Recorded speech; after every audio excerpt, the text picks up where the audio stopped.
I teach in the theology department here at the University of Notre Dame. It's my pleasure to introduce our two speakers this afternoon, Thomas Williams and Reverend Michael Sherwin. I'll begin with Thomas Williams. He'll be speaking on the subject of friendship and other loves, the genius of C.S. Lewis. Thomas Williams teaches philosophy at St. John's University Rome campus, having also taught for many years at the Regina Apostolorum Pontifical Athenaeum and at the University of St. Thomas. He was a visiting research fellow at the Nicola Center for Ethics and Culture in the fall semester of 2018. Thomas Williams has written widely on theology, philosophy, ethics, and spirituality, and his 16 books include Who is My Neighbor?, Personalism and the Foundations of Human Rights, and The World as It Could Be, Catholic Social Thought for a New Generation. Join me in welcoming Thomas Williams.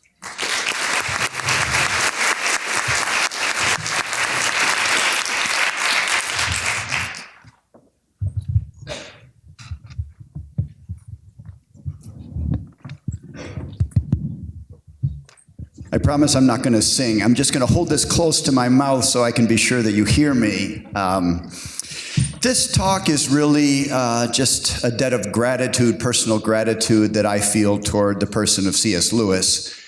I vividly remember as a 6-year-old having my paternal grandmother read to me, and at the time 2 brothers, The Lion, the Witch, and the Wardrobe, while giving us the other 6 Chronicles of Narnia. That was my first contact, but over the years, C.S. Lewis has seen me through lots of interesting situations and been a great guide and a great spiritual mentor. And one of the things I love most about him is his ability to speak to the person. He's very much, we just have seen the canonization of John Henry Newman, that heart speaks to heart, and I think C.S. Lewis is very much that sort of fellow. So when Carter told us last year that we would be speaking about friendship this year, I quickly got my dibs in to talk about C.S. Lewis and friendship.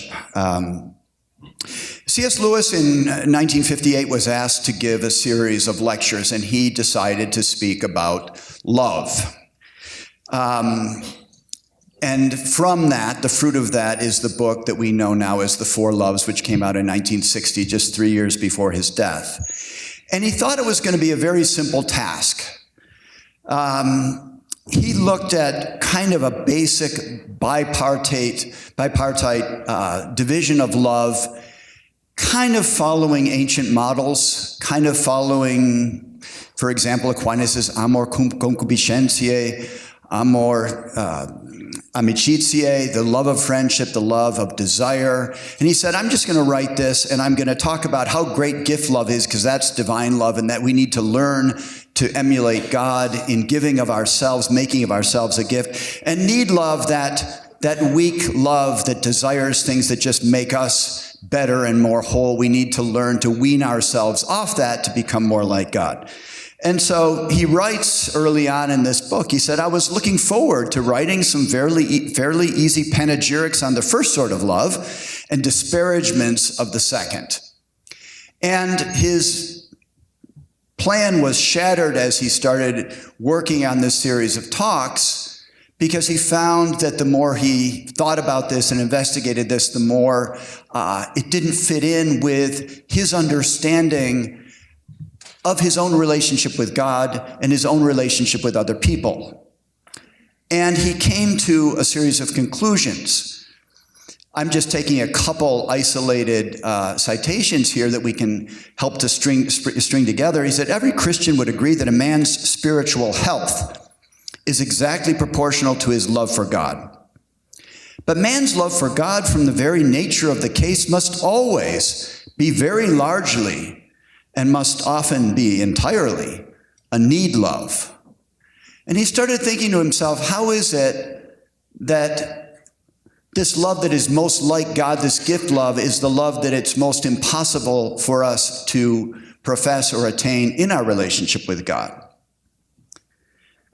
And he said, as many of us, if you read The Imitation of Christ or other such works, it would be a bold and silly creature that came before its creator with the boast, I'm no beggar, I love you disinterestedly. And so he had to redimension his thoughts and how he was going to approach this topic of love. And he decided to do so trying to work out the importance of both amor concupiscencia, though he doesn't use that term, but he's very familiar, less so with St. Thomas, but very much with Aristotle, very much with Cicero as well. Very much this idea of this love the other for the other's sake, for the sake of the friend, or loving another for one's own sake. In there, both Thomas Aquinas and Aristotle use the same expression, love for wine. And being a wine lover myself, I find this very endearing. And Thomas Aquinas says you can't really love wine the way you love a friend, because you can't love wine for its own sake. And Aristotle would add to that, you love that it be preserved for its own sake so you can enjoy it later, but otherwise you don't love it that way. But Aquinas said, C.S. Lewis writes, we actually do need, and what God does is he elevates our need to a form of love. So it's no longer just need, but it's actually need love, which deserves the title still of love. And he also said that this need love actually can draw us nearer to God than the love that is more like God, that is gift love. And he does this by distinguishing two types of nearness to God. He said, as soon as we distinguish nearness by likeness, we are similar. The love with which I love is very much like your love. And the nearness of approach, that which actually attracts us and draws us close to God, to the heart of God, we see that they do not necessarily coincide. And finally, and this comes much later in the book, if you read later on the chapter on agape, the chapter on charity, he says something which I find very interesting. I'm not going to develop this very much because we're going to spend this brief time we have speaking specifically about his chapter on friendship, but I think this is important to add here. I have to add something which will not perhaps be so easily admitted. God, as it seems to me, bestows two other gifts, a supernatural need love of himself and a supernatural need love of one another. I mean a love which does not dream of disinterestedness, a bottomless indigence, like a river making its own channel, like a magic wine which in being poured out should simultaneously create the glass that was to hold it. God turns our need of him into need love of him. What is stranger still is that he creates in us a more than natural receptivity of charity from our fellow men.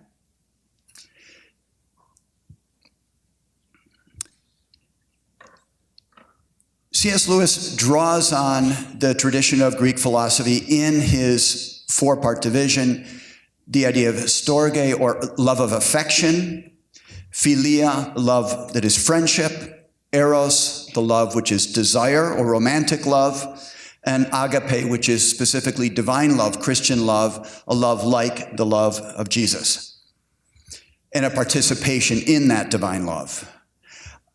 As I said, we're going to focus especially on the question of philia, but we need to do so also by distinguishing it as he does from the other three loves.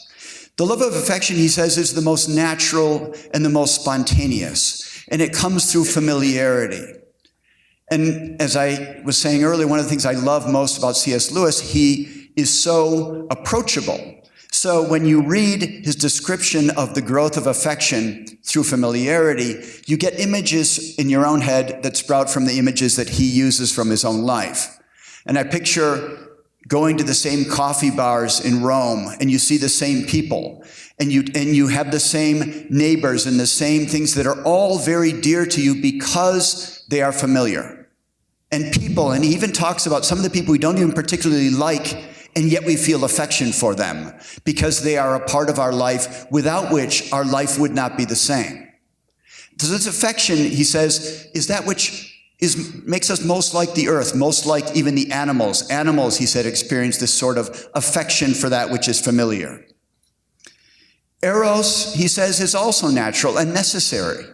This romantic, sensual love, which he says, by the way, is love and not just sensuality. The state, he says, which we call being in love, or if you prefer, that kind of love which lovers are in. And he says, Eros doesn't want to just experience the beloved. Eros wants the beloved. It is truly love. It is not a fiction. It is not a distortion of love. It is a particular kind of love. Philia, this gift of the love of friendship, there's kind of a poignant way that Lewis speaks about friendship because he realizes how underappreciated it is. He says, if you read back through the history of thought, human friendship was aspired to as the culmination of relationships, that which was one of the greatest goods that man can attain to in life. And he said, if you'd look at the literature of the last 200 or 300 years, you would be completely unaware of this. It's a sort of love that is disparaged and considered second place, or even just a bad photocopy of something else, as we're going to see in a moment. He said, to the ancients, friendship seemed the happiest and most fully human of all loves, the crown of life and the school of virtue. The modern world, in comparison, ignores it. And he comes to this very sad conclusion: few value it because few experience it. And this really isn't that new either. If you read chapter 8 of Aristotle's Nicomachean Ethics, he also says, true friendship is of the virtuous, and there are few of those, and few that actually enter into the friendship of which I'm speaking. It's something that I think is a frustration, but something that I get the sense that Lewis loved his own friendship so much that he would have liked for everyone to be able to have that which he had experienced. And agape, that love of God, which offers participation with man, a sacrificial, vulnerable love. The primal love of gift love, he says, the gift of creation, the gift of redemption.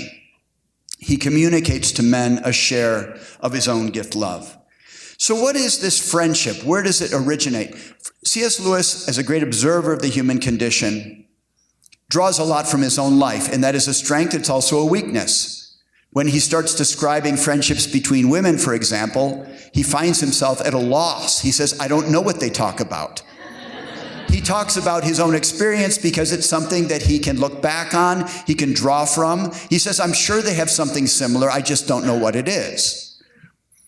But he says that friendship grows out of something in particular, which is companionship. He says they're not the same thing. When you're companions and you're involved in a project together, whether it's a military effort or a work project or an artistic project, whatever it might be, you have necessarily a form of companionship that can lead to friendship. But it is not friendship. It is, he calls it the matrix from which friendship is born. Matrix in Latin means the womb. The womb that gives birth to friendship is that of companionship. He says friendship embodies a spiritual relationship that begins from the companionship among peers and involving the question, do you see the same truth? He even speaks of it as this delightful, surprising discovery when we find that someone else loves what we love or experiences what we experience, and we share that together in a bond by looking at the same thing, by appreciating, investigating, desiring the same thing. Or at least, do you care about the same truth? Contrasted with mere companions or colleagues who pursue a common physical goal, friends share a common interest that is more introspective and non-material, something that touches the very soul. This again could be perhaps another slight drawback of Lewis. Lewis, being very much an intellectual, found friendship particularly in intellectual pursuits. And I think that he may have discounted a little bit too much those who find friendship in pursuits that are somewhat less esoteric. I think he sees them and he understands that they exist, but he finds the fullness of this friendship always being in pursuing some common intellectual pursuit. He speaks about them originating almost in a Nietzschean way when he speaks about the beginnings of humanity and these cavemen going out, he's imagining, and they come back and they're sitting by the fire and he say, did you see the way I got that one? Just the way I threw that spear? And the other one says, no, but that was nothing. What about the way I chased down that? And they recount the day and they think over what they've done, even though it's just the hunt or moving their tribe from place to place. But this original camaraderie of having done something together and being able to reflect on it and to think about it. And he said, and sometimes then two or three will break off because they found a special love of some interest, something that has really caught their attention, that all of a sudden unites them together in a way that's different from their camaraderie with the rest of the group. Friendship, Lewis writes, is in a sense not at all derogatory to it, is the least natural of loves, the least instinctive, organic, biological, gregarious, and necessary. It has least commerce with our nerves. There's nothing throaty about it, nothing that quickens the pulse or turns you red and pale. Without eros, none of us would have been begotten. And without affection, none of us would have been reared. But we can live and breed without friendship. The species biologically considered has no need of it. The pack or herd, the community, may even dislike and distrust it. And he goes through all these examples of how people in authority down through the ages have seen friendship as very dangerous. Think of something like 1984, the insidious love that threatens the state. Where there is friendship, where there are two or three, he describes it as a fierce independence. And there's something that resists being completely absorbed into the collectivity. Friendship, Lewis goes on to say, is always about something other than itself. And here he has a lot of reflection on how it differs from other loves, particularly romantic love or eros. And he has a very strong comment. This is why these pathetic people who simply want friends can never make any. This is a pre-Facebook comment, obviously. How to win friends and influence followers. The very condition of having friends is that we should want something else besides friends. You can't go out and look, these plaintive cries, will you be my friend? Will you be my friend, right? He says the friendship that he's speaking about, this true friendship, is first involved in a common pursuit of something that is not the friendship. He says, where the truthful answer to the question, do you see the same truth, would be, I see nothing and I don't care about the truth, I only want a friend, no friendship can arise, though affection, of course, may. There would be nothing for the friendship to be about, and friendship must be about something, even if it were only an enthusiasm for dominoes or white mice. Those who have nothing can share nothing. Those who are going nowhere can have no fellow travelers.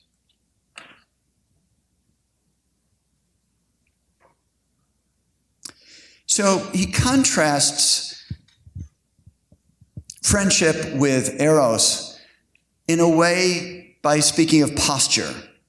He says lovers are always talking to one another about their love. Friends hardly ever talk about their friendship. Lovers are normally face to face, absorbed in each other. Friends, side by side, absorbed in some common interest. Hence we picture lovers face to face, but friends side by side, their eyes looking ahead.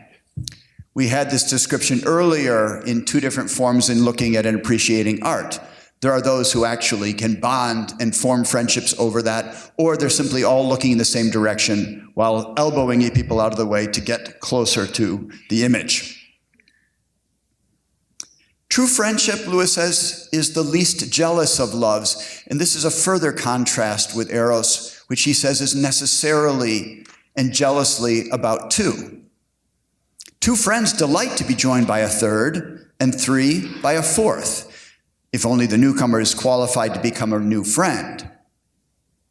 They can then say, as the blessed souls say in Dante, here comes one who will augment our loves, for in this love to divide is not to take away. And he uses an example. He says that if you have three friends and one of them dies, you have three friends, A, B, and C. If A dies, B does not have more of C. B still has C. He has lost A, and he's lost the part of A that was in C. He lost the way that C would speak with A. And the relationship that they had that made him more and made the friendship of the three of them more. And he says, in this friendship exhibits a glorious nearness by resemblance to heaven itself, where the very multitude of the blessed, which no man can number, increases the fruition which each has of God. For every soul, seeing him in her own way, doubtless communicates that unique vision to all the rest. I have always found this to be a passage that is very consoling. If you're like me, probably most of you aren't, but if you have any sort of antisocial nature to you, the thought of the multitudes of heaven is a little bit overwhelming. I tend to flee crowds, and the thought of many people all enjoying God at the same time can get a little overwhelming. The thought that it's different from that each one offers to me a new way of appreciating God, and the relationship between them and the story of each soul's salvation becomes the story of all of us, is something that's very exciting. It's something that you can look forward to. Lewis also tackled two very thorny modern problems. The problem of Harry and Sally and the problem of Frodo and Sam. And he did so, remember, this is a book that comes out in 1960. He's writing these talks in 1958, and already asking, especially the second question, could seem to us to be very contemporary, and yet it was obviously a big deal to Lewis as well. Harry and Sally, can men and women be friends? And the problem of Frodo and Sam, is male friendship just a cover for homoerotic love? Most of you are too young to have probably even heard of this movie, let alone seen it, with Meg Ryan and Billy Crystal. There's one of the iconic scenes of the movie is this discussion where Billy Crystal says to Meg Ryan, you realize, of course, that we can never be friends. Why not? What I'm saying is, and this is not a come on in any way, shape, or form, is that men and women can't be friends because the sex part always gets in the way. That's not true. I have a number of men friends and there's no sex involved. No, you don't. Yes, I do. No, you don't. Yes, I do. You only think you do. You say I'm having sex with these men without my knowledge? No, what I'm saying is they all want to have sex with you. They do not. Do too. They do not. Do too. How do you know? Because no man can be friends with a woman that he finds attractive. He always wants to have sex with her. This is the conclusion of a Rob Reiner film of modern wisdom. The weird thing is that C.S. Lewis comes up with something that, at least prima facie, appears to be the same answer that Billy Crystal does. When the two people who thus discovered that they're on the same secret road, in other words, two people who become friends because they're pursuing some love, some truth that they have both found, if they are of different sexes, the friendship which arises between them will very easily pass, may pass in the first half hour, into erotic love. Indeed, unless they are physically repulsive to each other, or unless one or both already loves elsewhere, it's almost certain to do so, sooner or later. Gives the game there to, at least the set, to Billy Crystal.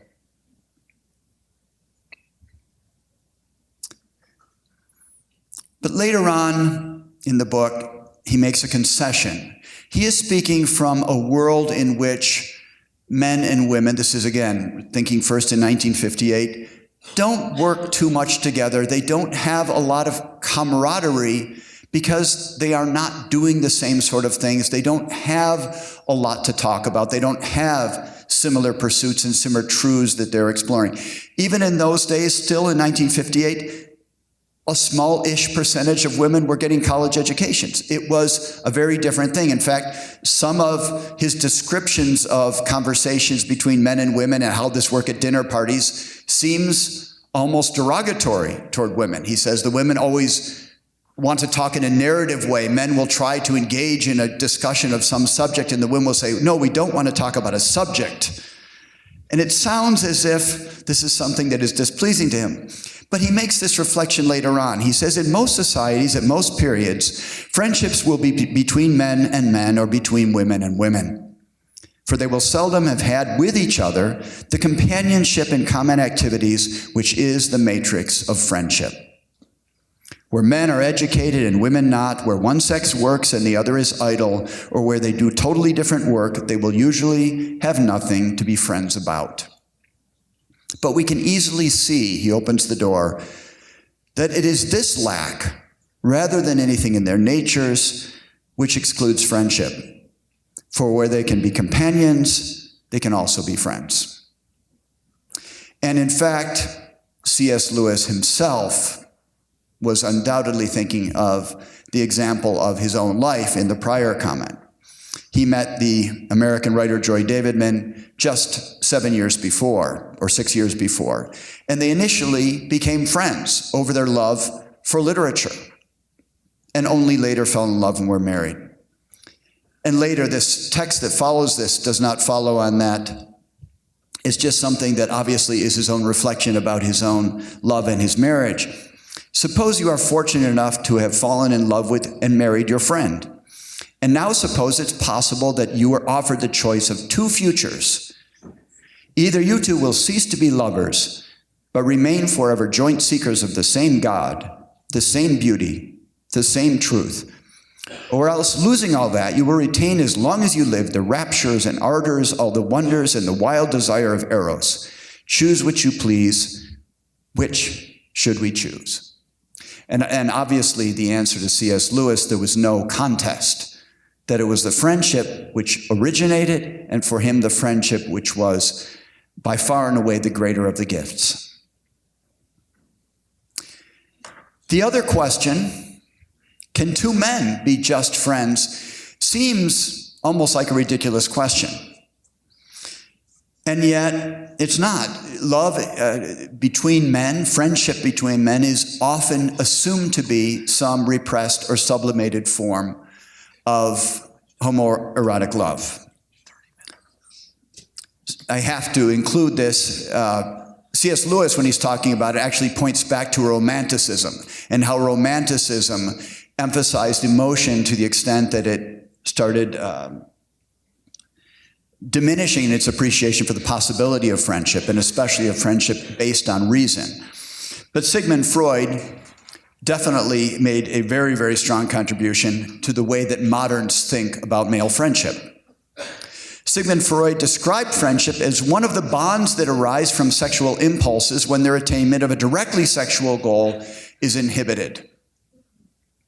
Since for Freud, the libido corresponds to love understood in a wide sense. Love is libido, it is desire. He connected friendship with other ties that are based on the aim-inhibited sexual impulses.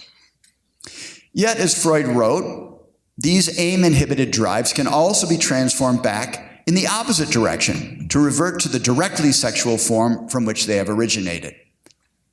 And so he concludes that homosexual tendencies help to constitute the social instincts, thus contributing to an erotic factor to friendship and camaraderie, to esprit de corps, and to the love of mankind in general. How large a contribution is in fact derived from erotic sources, with the sexual aim inhibited, could scarcely be guessed from the normal social relations of mankind. How does C.S. Lewis answer the Frodo and Sam question?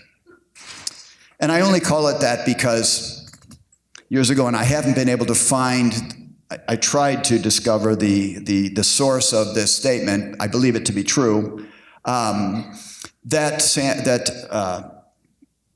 Peter Jackson, when he was filming the Lord of the Rings trilogy, they were having trouble in the periods where Sam is carrying Frodo, and they're speaking of their quest and how desperate it is. and he's not getting the right looks out of Sam. He says, just imagine you're in love with him. Imagine that you desire him, that you have a homosexual relationship, and this is the way. This is to get an understanding of the sort of friendship that Tolkien wanted. What does C.S. Lewis? He begins by saying, this imposes on me at the very outset a tiresome bit of demolition. It has actually become necessary in our time to rebut the theory that every firm and serious friendship is really homosexual. The dangerous word really is here important. To say that every friendship is consciously and explicitly homosexual would be too obviously false. The wiseacres take refuge in the less palpable charge that it is really, unconsciously, cryptically, in some Pickwickian sense, homosexual. And this, though it cannot be proved, can of course never be refuted. The fact that no positive evidence of homosexuality can be discovered in the behavior of two friends does not disconcert the wiseacres at all. That, they say gravely, is just what we should expect. The very lack of evidence is thus treated as evidence. The absence of smoke proves that the fire is very carefully hidden, if it exists at all. But we must first prove its existence. The homosexual theory, therefore, seems to me not even plausible. And he goes into a very interesting discourse on how the show of affection between members of the same sex has evolved radically. And he says, not necessarily for the better. Kisses, tears, and embraces are not in themselves evidence of homosexuality. The implications would be, if nothing else, too comic. Hrothgar embracing Beowulf, Johnson embracing Boswell, a pretty flagrantly heterosexual couple, and all those hairy old toughs of centurions and Tacitus clinging to one another and begging for last kisses when the legion was broken up. All pansies? If you can believe that, you can believe anything. And he concludes, on a broad historical view, it is, of course, not the demonstrative gestures of friendship among our ancestors, but the absence of such gestures in our own society that calls for some special explanation. We, not they, are out of step. And I will end with this slide. I had a little more, but I think we have run out our time. So much of Lewis's contribution to a deeper understanding of friendship comes from observation, and especially introspective observation of his own experience. Lewis had the blessing, the gift of maintaining many close friendships, including regular correspondence with a childhood friend, Arthur Greaves, close friendships with other members of his literary society, the Inklings at Oxford, including Tolkien, Charles Williams, Owen Barfield, Christopher Tolkien, and others. So much so that Tolkien would write later of their friendship, the unpayable debt that I owe him, that I owe Lewis, was not influence, as it's ordinarily understood, but sheer encouragement. He was for long my only audience. Only from him did I ever get the idea that my stuff could be more than a private hobby. But for his interest and unceasing eagerness for more, I should never have brought The Lord of the Rings to a conclusion. So thank you, C.S. Lewis, and thank you for your attention.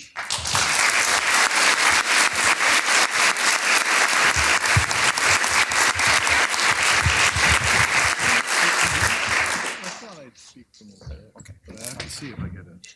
Let's see.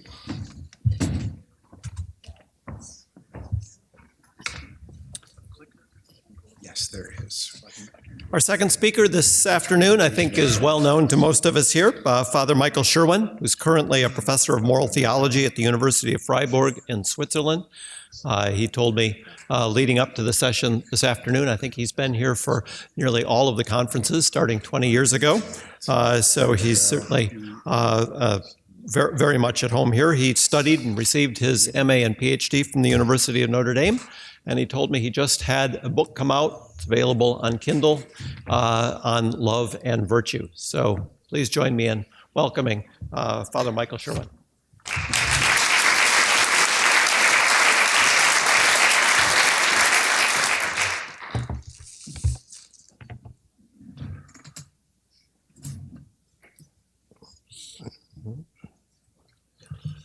Well, it's a pleasure for me to be back at the center and back at Notre Dame. I just want to spend some time with you looking at the biblical notions, some of the biblical notions of friendship with God. Toward the end of the 3rd century BC, in Alexandria, Egypt. Let's see if I can get this to work. The Jewish scholars who were translating the scriptures from Hebrew into Greek, a translation that would become known as the Septuagint, the work of the 70, were confronted with a challenge: how to translate Moses' intimacy with God as expressed in the book of Exodus. In responding to this challenge, the translators began a process that would lead subsequent biblical authors and early church fathers to describe the call to divine intimacy as a call to friendship. How we understand friendship influences how we understand the call to divine friendship. So what I propose to do this afternoon is to consider some of the ways the Septuagint translators and subsequent biblical authors have understood divine friendship, and then suggest some of the implications of this for our own understanding of the call to divine intimacy. The book of Exodus affirms the following: the Lord spoke to Moses face to face as a man speaks to his re'ah. Now, what does re'ah mean? Most of the time, the Septuagint translators translate it as plesion, which is normally translated in English as neighbor, and also translations directly from the Hebrew will often translate re'ah as neighbor or just the other person. But at other times, the Septuagint translates it as poimen, which means shepherd. It seems to be that the root meaning of re'ah is the fellow guarding the sheep next to you. But here at Exodus 33:11, the Septuagint translators decide to translate re'ah as philos, friend. The Lord spoke to Moses face to face as a man speaks to his friend. The Hebrew scholars seem to have recognized that re'ah meant something much more intimate here than either plesion or poimen, neighbor or shepherd, conveyed in Alexandrian Greek. It is, in its rich Hebrew root meaning, re'ah signifies a close companion with whom you are engaged in a common activity. God speaks to Moses, therefore, as someone who participates in the common activity of being a shepherd. Think being out on the plain, the man in the tent next to yours, getting up at night, protecting the flocks from predators, taking care of the young, leading them to water, leading them to pastures where they can eat. It's the common activity of taking care of the flock. And just to make sure that the Hebrew audience understood what was going on, what is the name of Moses' father-in-law? Now, normally we would say Jethro, but the first time that he is referred to in the book of Exodus, the father-in-law of Moses is Re'ael, which means literally God's re'ah. How to translate this? God's friend, God's neighbor, God's shepherd, God's companion in shepherding the flock. We also learn that Re'ael is indeed a shepherd. And when God reveals himself to Moses through attracting him by means of the burning bush, what was Moses doing? Tending the flocks of his father-in-law, God's shepherd. Indeed, if we turn to Stephen's account, Stephen at his discourse in Acts 7 that's going to lead to his death, he gives a whole riff on Moses, saying that Moses spent 40 years in Egypt before he decided to go and see what the plight of his fellow Israelites was. And then what does he do? He has to flee, and he spends 40 years tending the flocks of his father-in-law, the shepherd of God, Re'ael, before he's called to then go and become what? the shepherd of Israel. And so Moses becomes the Rea, the friend, the intimate companion of the Lord in the tending of the flock of Israel.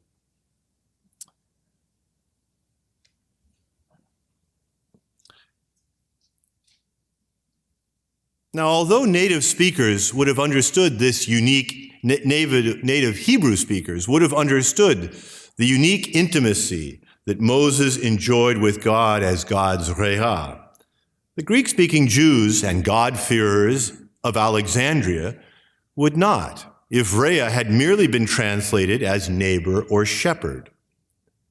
So the translators chose philos. There are good reasons for doing so. In the classical Greek tradition, true friendship, philia, was based on a common life, koinonia, that entailed not only shared possessions, common are the things of friends, as Plato says at the end of the Phaedrus, and which clearly had been a standard expression even before Plato and his Phaedrus, koina ta philon, but also shared knowledge. Friends reveal their secrets. Importantly, this communion is lived in and through a common project or activity.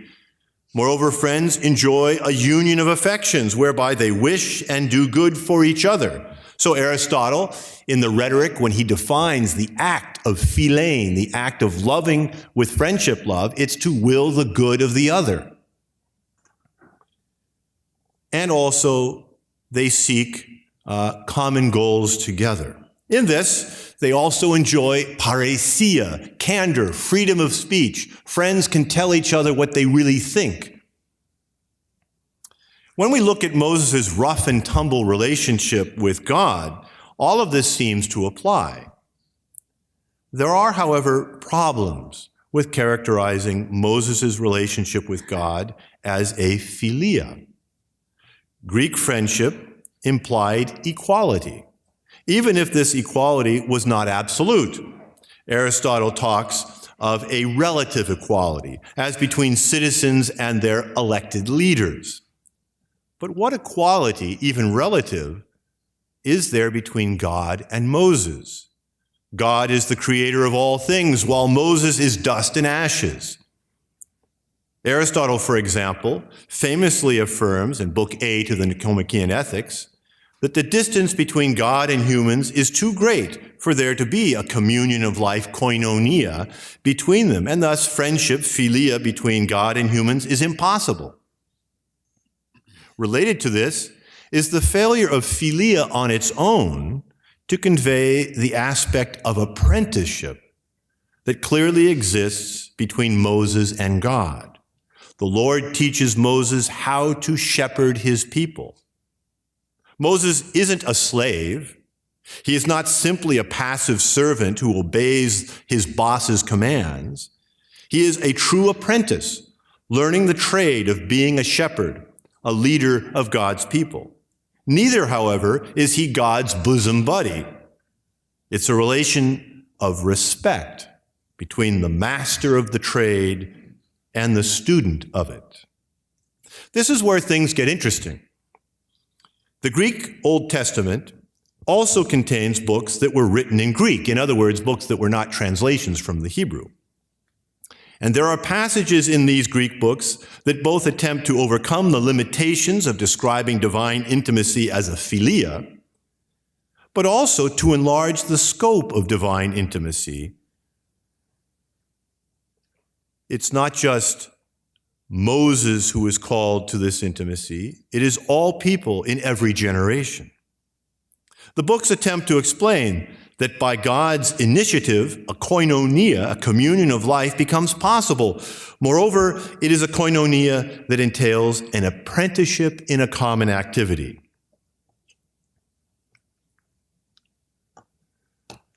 The Book of Wisdom, for example, in the Book of Wisdom, for example, wisdom is personified and is described as a friend of the good and a friend of man, and not just of Moses.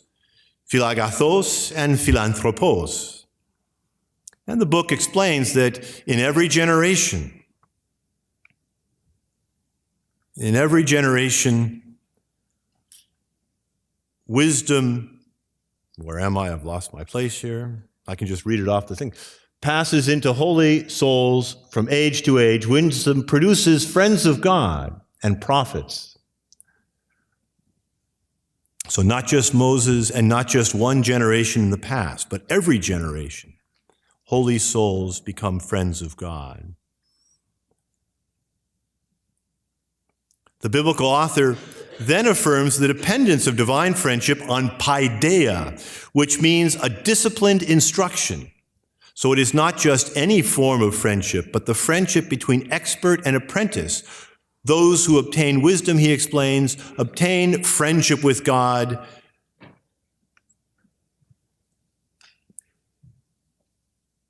being commended for the gifts that come from disciplined instruction. Paideia is best translated as a kind of disciplined instruction. The author subsequently tells us some of the things that pertain to this disciplined instruction. Do you love justice? Tzedakah, dikaiosune, the right relationship with the Lord. Do you love justice? Well, wisdom's labors are the virtues, for she teaches temperance, prudence, justice, courage, and nothing in life is more useful than these.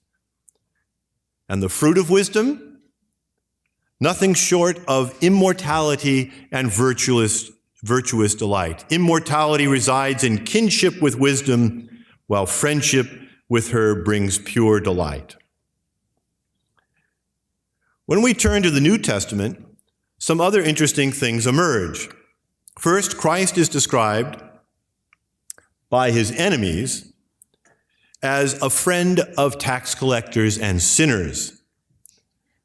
Jesus himself addresses the entire crowd as his friends, linking this friendship to both the mystery of the cross and their call to proclaim the good news. I tell you, my friends, do not be afraid of those who kill the body, but after that can do no more. And it goes on. Jesus affirms the fullness of this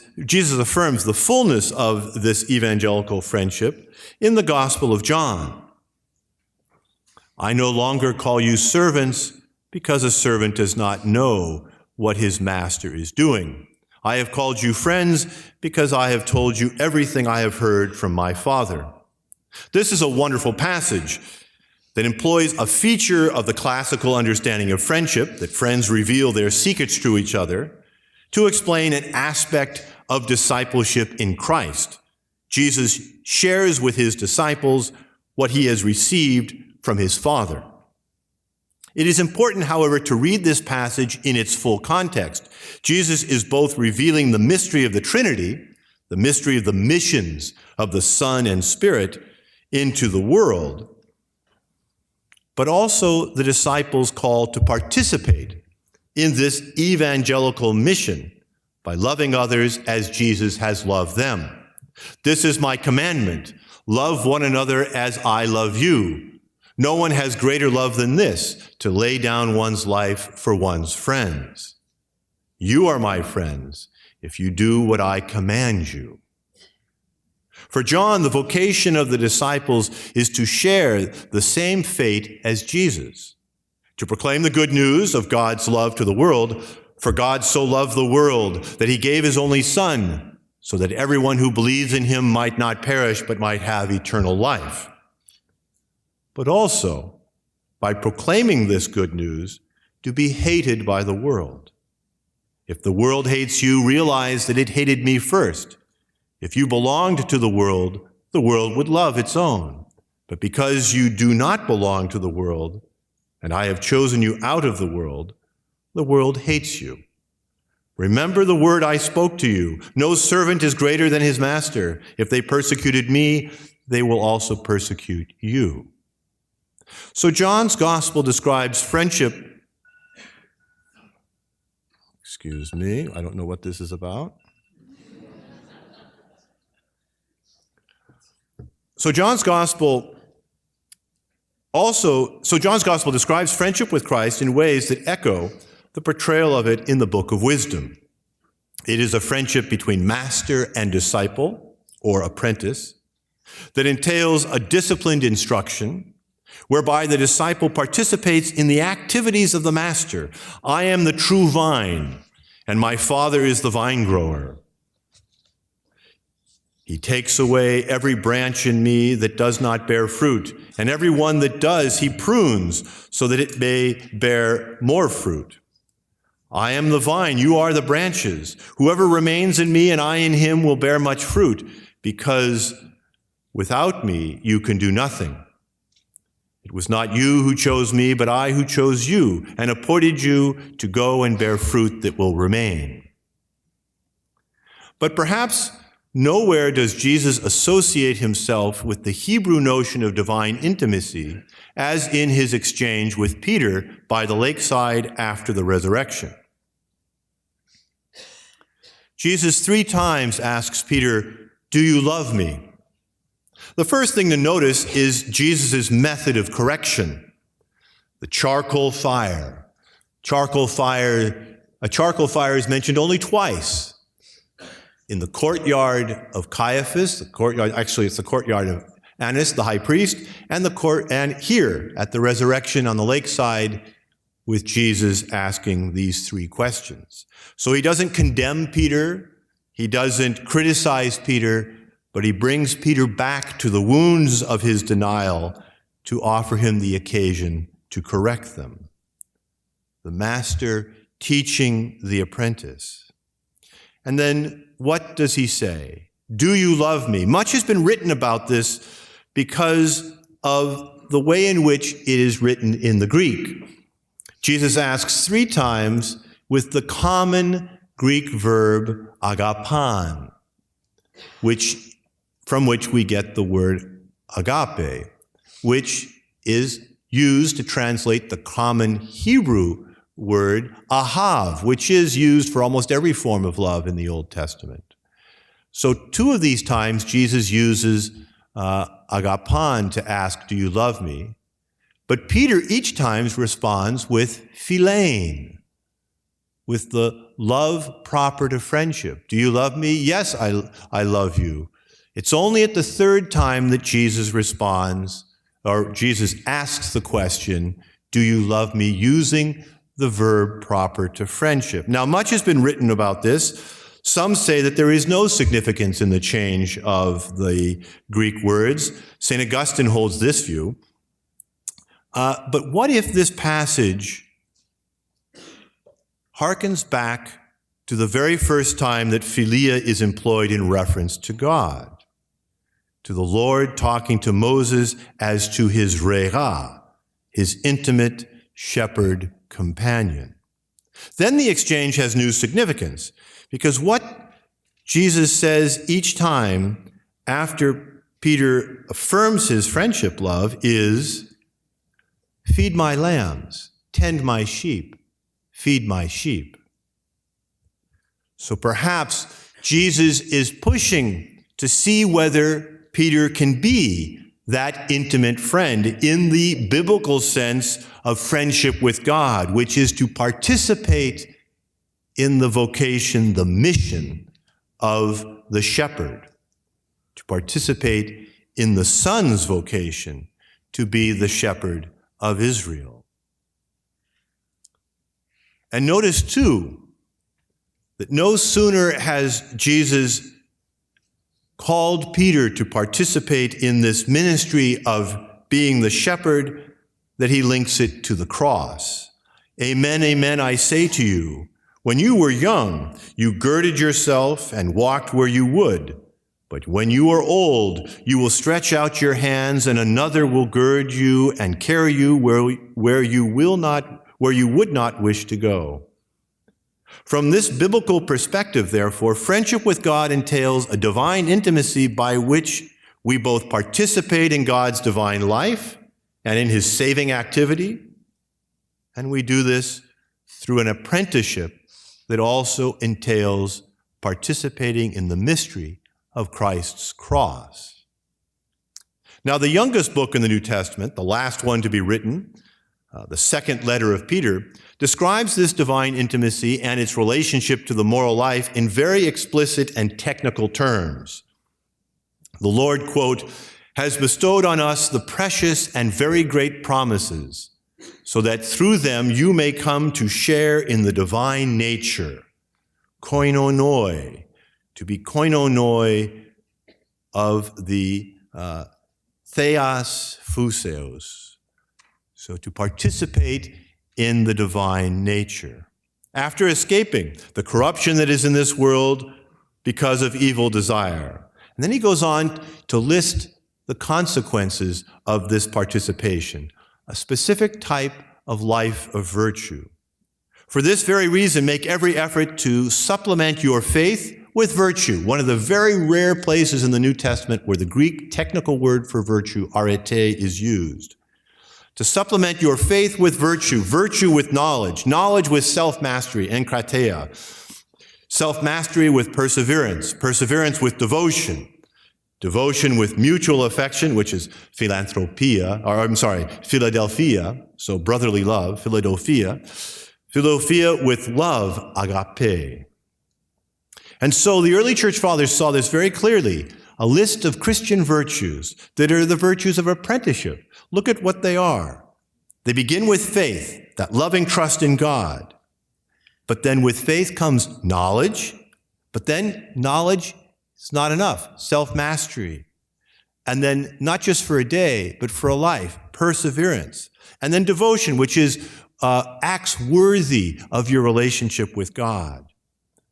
And then immediately the result of all of this intimacy with God is to have philia for the brothers, philia for others. And we are going to discover that all people are called to that friendship, that brotherly adopted sonship and daughter, being adopted sons and daughters of God. And all of this animated by agape. It begins in faith, ends in charity. The result of our participation in the life of God, the koinonia in the divine nature, is this life of virtue, beginning in faith, animated by charity. Now, I earlier mentioned that Aristotle had denied that friendship with God was possible. This, however, is only part of the story. Aristotle comes back to this question later in Book 8 of the Ethics and reflects that if there is something akin to friendship with God, the friendship of men toward the gods. Now it's in the plural for the first time. Earlier it was the singular God. Now it's in the plural, gods. So if there is something like friendship of men towards God, then this friendship must be analogous to the friendship that, quote, children have toward their parents, who recognize their parents as the source of all they have, quote, their birth, their nourishment, and their education. This well expresses how several of the early church fathers and Thomas Aquinas understand divine friendship. It is a filial friendship. We become by adoption what Jesus is by nature, adopted sons and daughters of God. As such, we are drawn into the life of the Trinity. We participate in the divine missions of the Word and Spirit for the salvation of the world. Alas, however, the intimate participation in the life of the Trinity is effected by means of the cross. We participate in the divine ministry of Christ by participating in the divinity of Christ, by participating in the suffering and crucified humanity of Christ. Thus, as Augustine affirms, and Aquinas will quote him, Christ hung upon the cross the way a professor sits in his chair, revealing the merciful love of the Father. This leads us to a brief consideration of one other friend of God, Abraham. Abraham,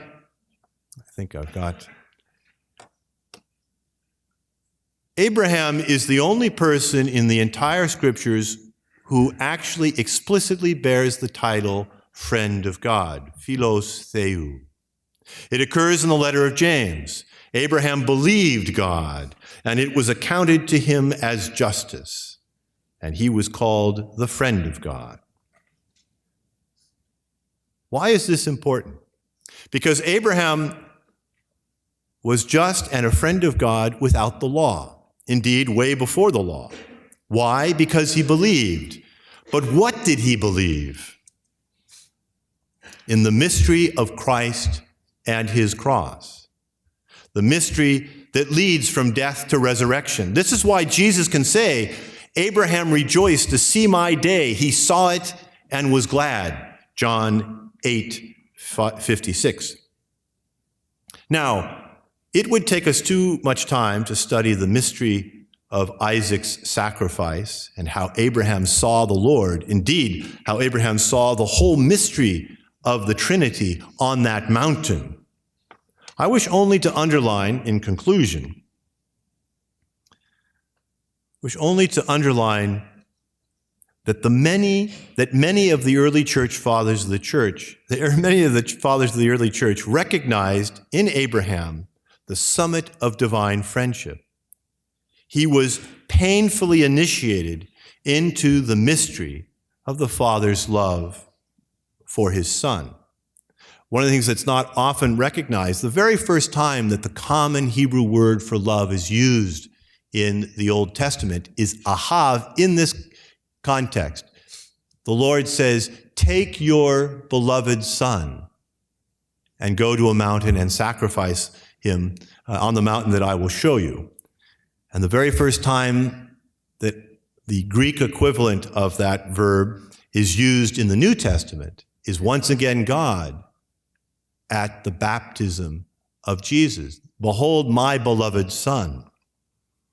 The mystery, therefore, of the Father's mercy revealed in the Son who dies to save us all is already present in Abraham. That's how he can be called the father of faith, and how we participate in the faith of Abraham. Now, Abraham's initiation into the mysteries of salvation, into the missions of the Son and Spirit, was painful. The night of faith by which he sees what is going to happen. We too, as members of the church who participate in the faith of Abraham, we too are called to participate in the missions of Son and Spirit, and we too are called to learn what this implies through the night of faith. It is through that dark night of Abraham's faith, which is the dark night of the cross of Christ, that we become friends of God and pass through the apprenticeship of the Father's love. To conclude, I want to say that there are some obstacles to us today learning what this type of friendship means. Increasingly, we have very few experiences of apprenticeship, of learning a craft, learning a language, learning a musical instrument, of apprenticeship with a master. We have taken out that type of relationship increasingly from daily life. And the more and more we are isolated from learning to be experts in something, whether it's simply playing tennis, playing golf, riding a horse, making furniture, learning a language, a foreign language, the experience of apprenticeship with a master, the fact that we have fewer and fewer occasions where this occurs makes it more and more difficult for us to understand what it means for God to be our friend, for us to be called into this unique form of friendship, which is the equivalent of being that shepherd participating in the vocation of, or the mission of the great shepherd. Thank you.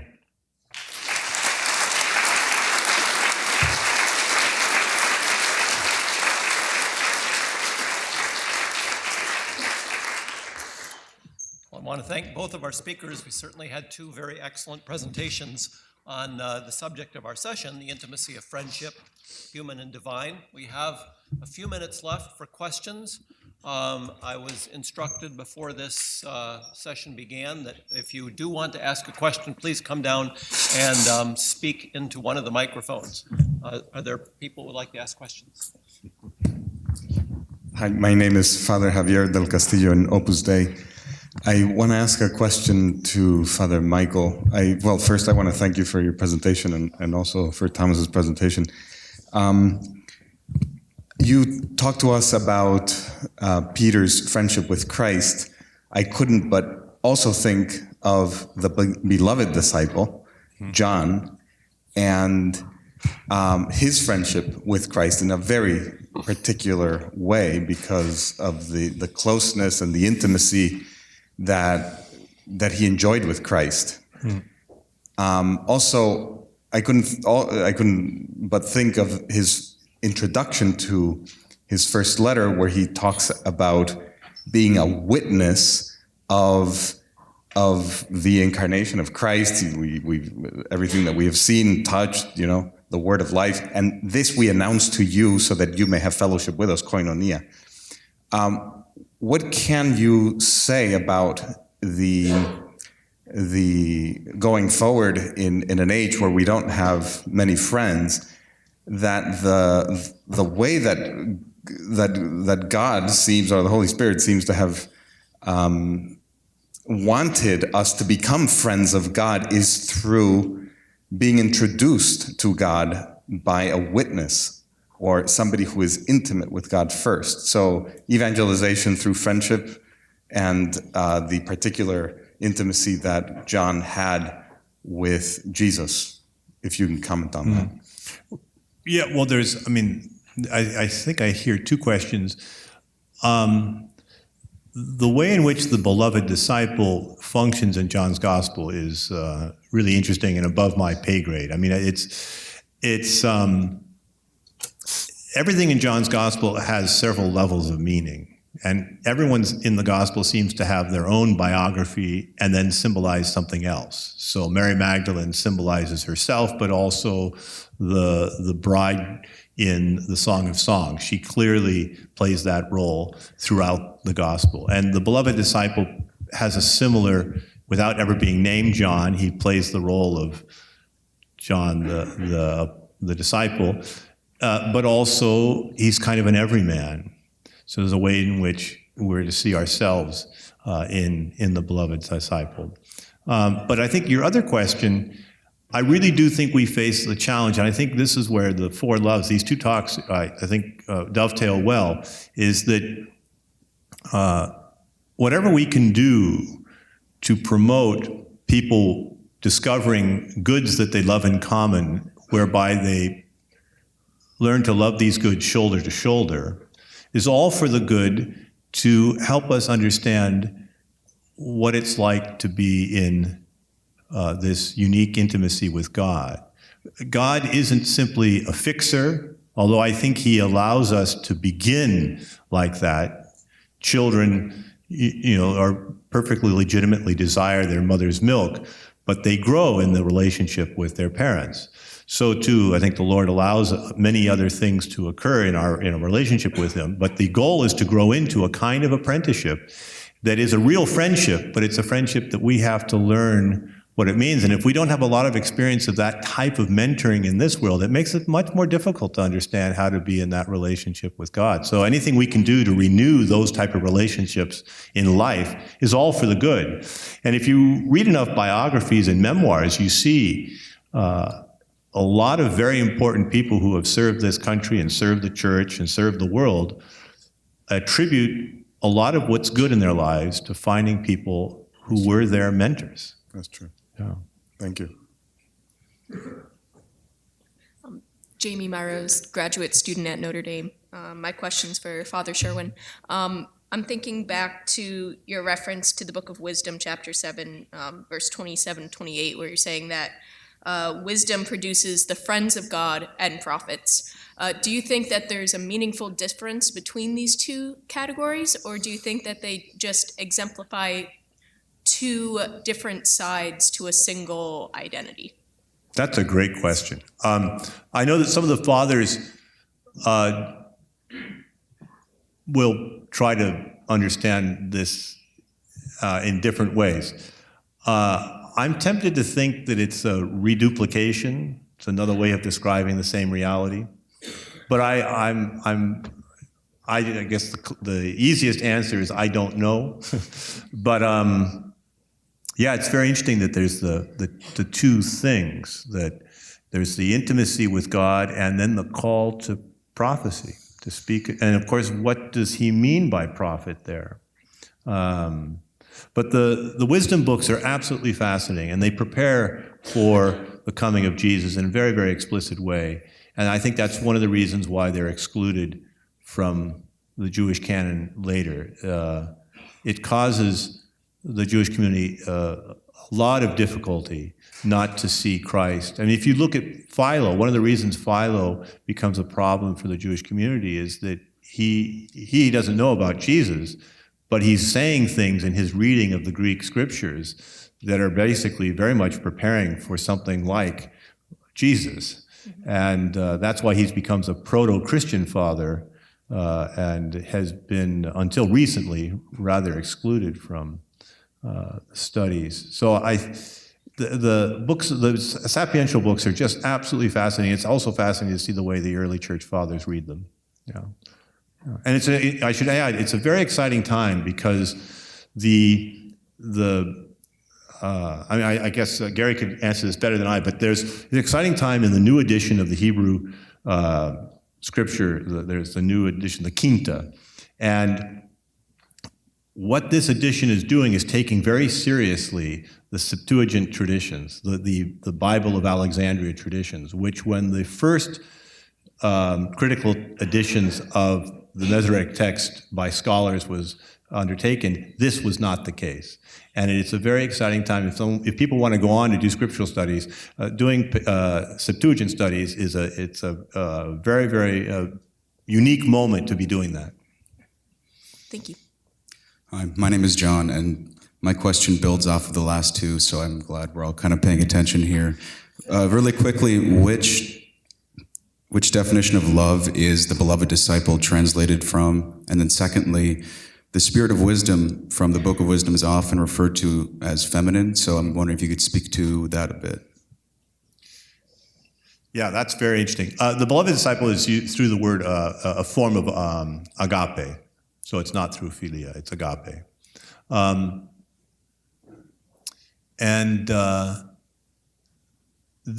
of the images that I put up, actually, the image of Christ that I put up, shows him as pregnant. It's very subtle, it's very understated, and there is a tradition of portraying that because of the way in which the wisdom is feminine in the Old Testament, but is very quickly seen to be a reference to Jesus, to the coming of the Messiah. And I don't have any, the very narrow tradition of portraying Jesus as pregnant, which caused more difficulty in some quarters, so it never really took off. But the reason it's there is because of the symbolism of Jesus being incarnate wisdom. More than that, I can't really say. It is interesting that the feminine character of wisdom, but it's almost immediately among Jewish scholars seen as a representation of God or the Messiah in preparation, and then among Christians identified with the Word and with Jesus. So. I wouldn't want to put too much into the feminine character of it, although in God all, masculine and feminine come from the one God. But it is interesting the way in which artistically attempts have been made to try to convey that aspect of Christ. Because, of course, the body of Christ is both male and female, right? The body of Christ, it's the Christ body, but we refer to the church, the body of Christ, as she. So there are mysteries there. I'm really glad you clarified. I thought that was just an optical illusion or a botched painting. His little belly there, that family there's a family of Italian artists that made popular works, and it's the Western tradition of iconography. So it's both divine, but focusing on the humanity of Christ. Anyway, they would devotionally portray that, but it's not a very popular. And of course, now I think it would cause more confusion than anything if we were to bring it back today. But. Thank you. I think we have one more question. We're going a little bit over, but I was given permission by the people handling this conference that we could go a little bit over, but I realize there'll be Mass at 5 o'clock, so maybe hope your question isn't too long, and we'll close with this last question. My name is Emily Nolan, and I am a student at the University of St. Thomas in St. Paul. My question is, how does chastity play a role in true friendship? Chastity, true friendship. Are you asking that for Thomas Williams? Whoever would like to answer. I mean, I think it depends.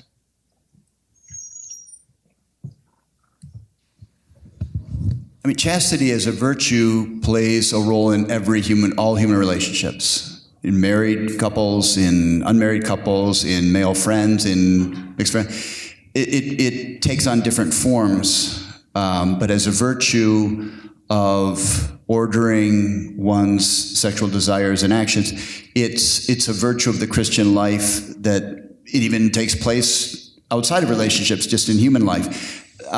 So it really depends, I think, on the nature of the friendship you're speaking of. Are you talking about a male-female friendship, or are you talking about... I don't know. It was just provoked by thinking about whether men and women can be friends, and then can two men be friends?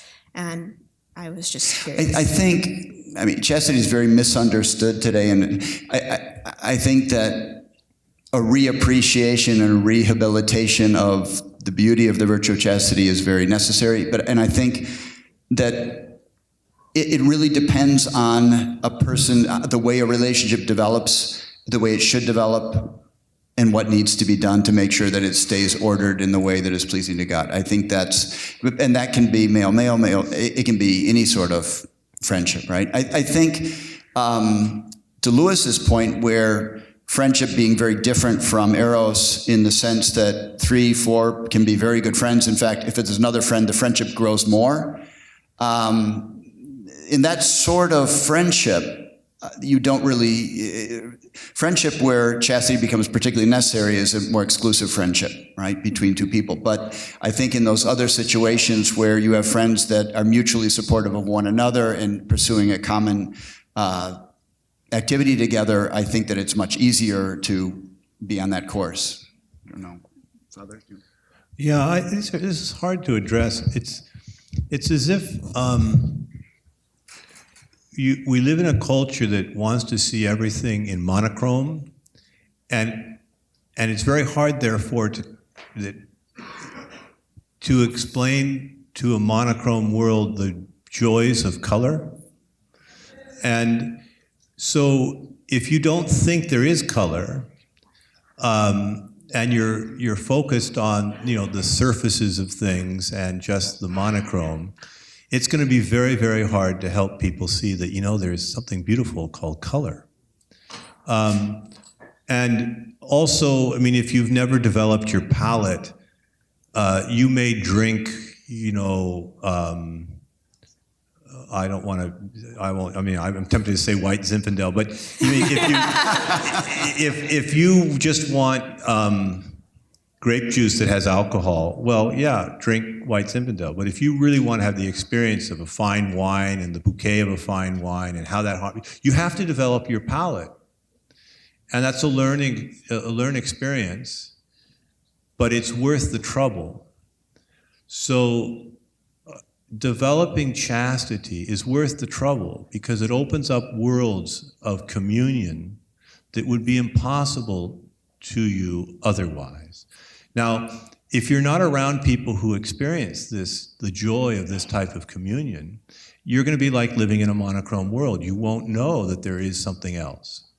So this is the great challenge we face, and I think this is where people who experience the joy of real friendships, that becomes contagious. People see that and they thought, how do you do that? How do you get there? And that's the best argument for chastity. Chastity becomes the point of entry into a kind of communion of life that is impossible otherwise, because you'll end up just staying on the surfaces of things. Yeah, but it's very hard to explain that to people if they spent their whole life drinking white Zinfandel and just looking at the world as monochrome. Thank you.